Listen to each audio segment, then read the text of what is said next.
Mheshimiwa mgeni rasmi wapo SMAUJATA, hao wamekuwa pamoja na sisi kwenye sherehe hizi, na pia wao watachangia pia michango mingine ikiwa pamoja na daftari kwa watoto wanaoishi mazingira magumu.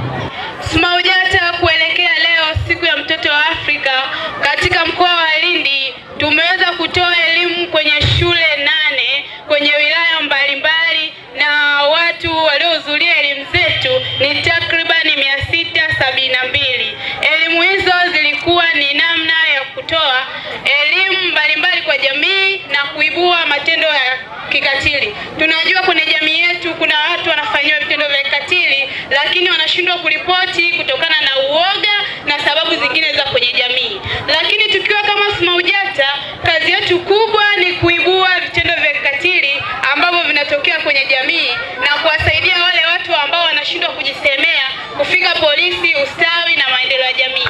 Lakini pia kazi yetu nyingine ni kufikisha jumbe mbalimbali za serikali kwenye wizara mbalimbali, hasa wizara ya maendeleo ya jamii ambao tunashirikiana vyema sana katika kufanya majukumu yao.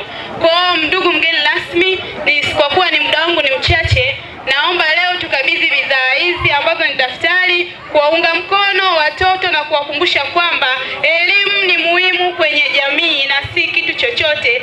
Elimu inaweza kuleta maendeleo chanya katika jamii yetu. Nisipoteze muda na wakaribisha SMAUJATA.